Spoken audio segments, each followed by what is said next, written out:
All right, welcome. My name's Kim Saylor, and I have with me today Mike Coley from the ASC Foundation. Welcome. Thank you. And we are going to talk about, the technician shortage and why you should not overlook your current technician challenge. So, Mike, there's a statistic, 85,000 net new technicians are needed every year. Now that's some technicians that have left the position and gone on to another career, maybe they've retired, but it's also new roles for technicians. That's a little bit of a scary number when you think about it. So, and if you ask 10 different people, what are you doing to fix this problem, you probably get 10 different answers. Do you agree? Absolutely.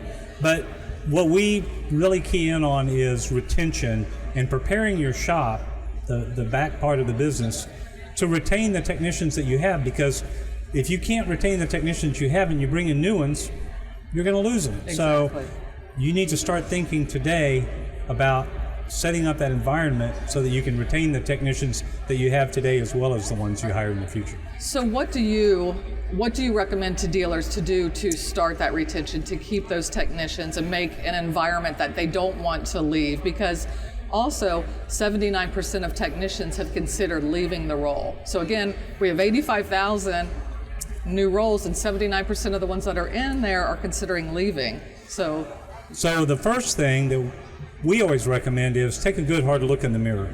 A lot of people assume that technicians just leave for the money, 50 cents more an hour, $1 more an hour. Right.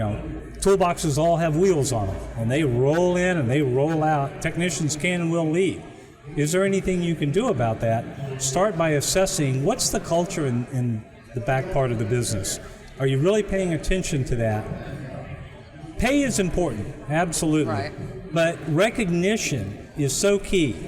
Do you recognize people for their longevity, for their achievements, their training, their certifications? Do you have those certificates hanging up in the customer waiting area so that shows off with pride the accomplishments of your team in the shop?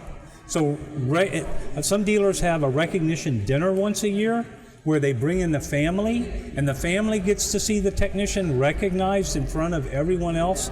Things like that don't cost a lot but really go a long way.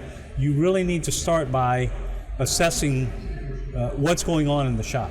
Okay. Technicians can and will leave, right? Right. Do you do exit interviews? And what are you hearing in those exit interviews? Why are they leaving, really?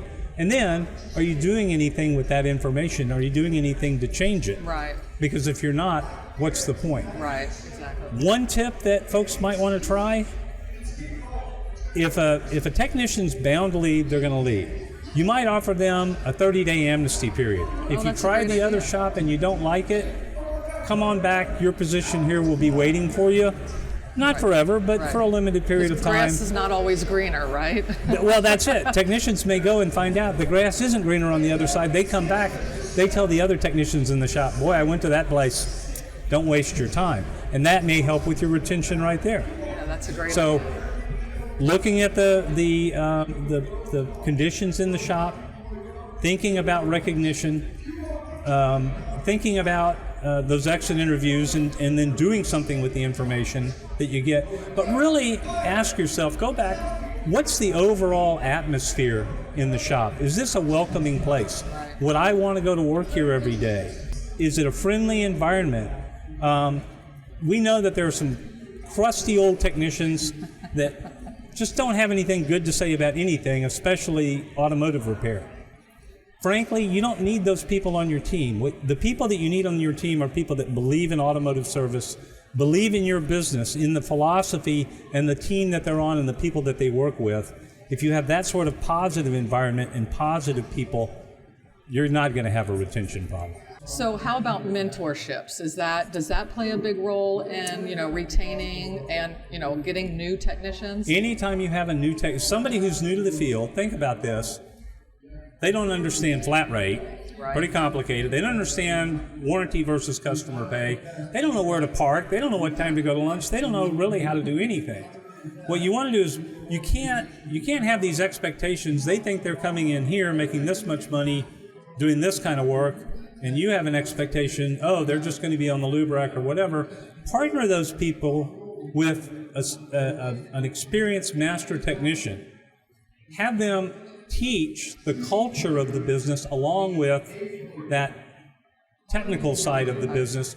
And that person also is making sure, hey, we torqued all the lug nuts and all the wheels? Absolutely. So making sure that the job is done right the first time, which is key. But having a mentor to show that person and giving them time to learn the culture and become comfortable, that's a big key to not running off. We see about 25% of people that graduate out of a high school or a college technical program coming into a repair shop, they leave the industry in the first 2 years. And it's like, I got there and it was not at all what I was expecting. They need to have a mentor to work alongside to show them the path. Right, feel like they belong, that this is a place for them to stay. So we know the car business is changing drastically with EVs and autonomous cars. And so really the role of a technician is changing. There's over 1 million lines of code inside of a car, so they're technically a computer on wheels. So because of this, what do dealers need to do to prepare for the change, along with keeping their current, with their current techs, hiring techs? What do they need to do for that? So EV technology, it's not like flipping a switch, because we have 300 million gas and diesel powered vehicles that are going to be around for at least a generation, so you still need to service those for the foreseeable future. But the new technology, the BEVs, all of that electronics, the advanced driver assistance systems, you want technicians that will get immersed in that technology, learn that, because those cars are going to need to be serviced, and if you don't have technicians that understand how to diagnose them and get them serviced timely, now you've got a customer satisfaction problem. Right. So training needs to be not just the bare minimum that the factory requires. We should be encouraging everybody to get more training, and also in different areas.